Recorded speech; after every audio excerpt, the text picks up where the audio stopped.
In the summer of 1518, in the city of Strasbourg, a woman known as Frau Trophäa stepped out of her house, walked into the street, and began to dance. There was no music, there was no wedding, no festival. She danced through the day and into the night, collapsed for a few hours, woke up, and kept dancing. For 6 days. And here is the part that still defies explanation.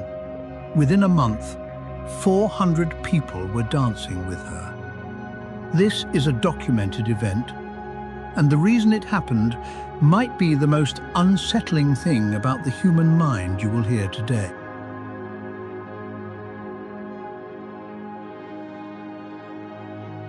To understand why a city started dancing, you first have to understand what it meant to live in Strasbourg in 1518. Because this city was already convinced it was cursed. Chroniclers of the region would later remember these as the years when everything went wrong at once. The harvests had failed. Not once, year after year, bread prices had climbed beyond what laborers could pay.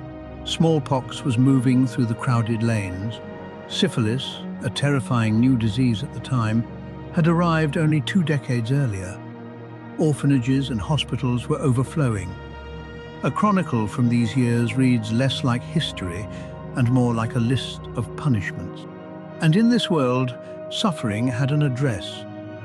People believed misfortune came from somewhere, from sin, from demons, and sometimes from the saints themselves. One saint in particular haunted this region, Saint Vitus.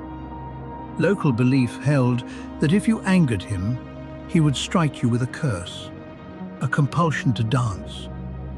Hold that thought. It is the key to everything that follows. On or around the 14th of July, 1518, Frau Trophäa began to dance. Her husband demanded she stop. She could not. Onlookers gathered. Some laughed, some prayed. She danced until she collapsed from exhaustion, slept, and resumed. Witnesses describe her feet bruised and bleeding. After several days, she was taken to the shrine of St. Vitus, in the hills outside the city. Witnesses would trouchen in memprids vosist and the tipcrete feeling. I'm partaken the out of the day, troffish div British to me in the hulls outside thee. That should have been the end of the story. It was the beginning. Within a week, more than 30 people were dancing in the streets. By August, 400, men and women, day and night, in the summer heat. Contemporary accounts describe them begging for help, as their bodies refused to obey. Now, here is where the story turns from strange to instructive. The city council did what governments do. They consulted experts. The physicians of Strasbourg examined the dancers and delivered a diagnosis. This was not the work of the devil, they said, but a disease of hot blood. And the prescribed cure? The dancers should dance it out. So the council cleared the guild halls. They built a stage, they hired pipers and drummers, professional musicians, to keep the afflicted moving. If the diagnosis was wrong, and it was, then the treatment was a catastrophe, because what the council had actually built was an amplifier. Public stages, music echoing through the streets, the affliction on display for every anxious, exhausted, frightened citizen to see. The dancing spread faster. Within weeks, the authorities reversed course entirely. They banned music and public dancing and began sending dancers to the shrine of St. Vitus. By early September, the plague faded, as mysteriously as it had begun.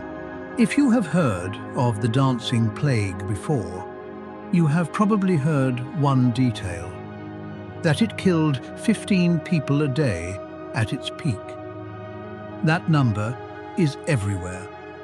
Articles, documentaries, even history books.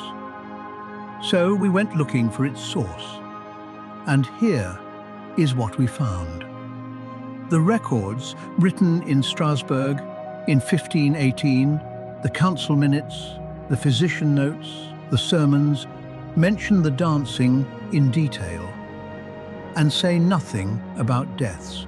The death claims appear only in later chronicles, accounts written years or decades afterward, farther from the event, closer to legend.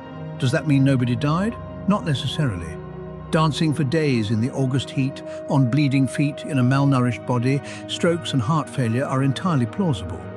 But plausible is not documented, and this gap between what the sources say and what the story became is itself a lesson in how human memory works. We round horror upward. The event was already terrifying. Retelling made it lethal. Keep that skepticism handy, because we are about to need it for the most famous explanation of all. The most popular theory says the city was poisoned. Ergot, a fungus that grows on damp rye, produces chemicals related to powerful hallucinogens. Eat contaminated bread and you hallucinate, convulse, burn with fever. Whole villages had been poisoned this way before. Case closed? Not quite. Medical historian John Waller, who wrote the definitive book on this event, points out 3 problems.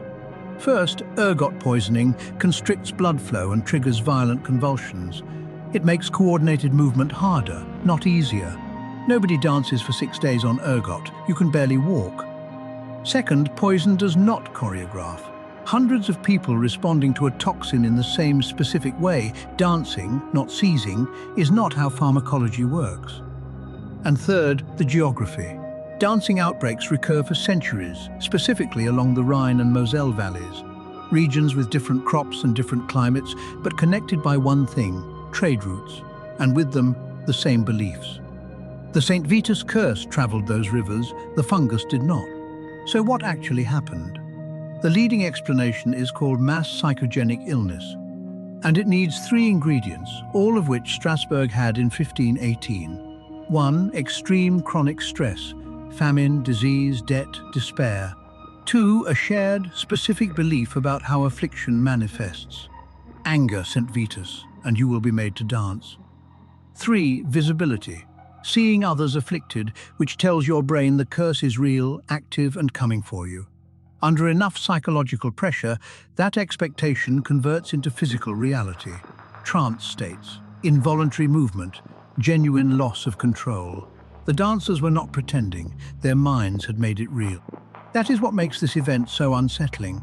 It was not madness arriving from outside, it was belief, weaponized by stress, running exactly as designed. And if you think this belongs to the Middle Ages, consider this. In 2021, neurologists around the world reported a wave of teenagers developing sudden, identical tick-like movements. The common factor was not a virus or a toxin. It was watching the same videos of the same symptoms on the same platform during the stress of a global pandemic. Different century, different medium, same 3 ingredients. The dancing plague never really ended. It just changed platform. Here is the question that should bother you. If a shared belief can make a city dance, what can it make a town do to its neighbors? In 1692, in a village called Salem, that question got an answer. That file is next. The archive stays open.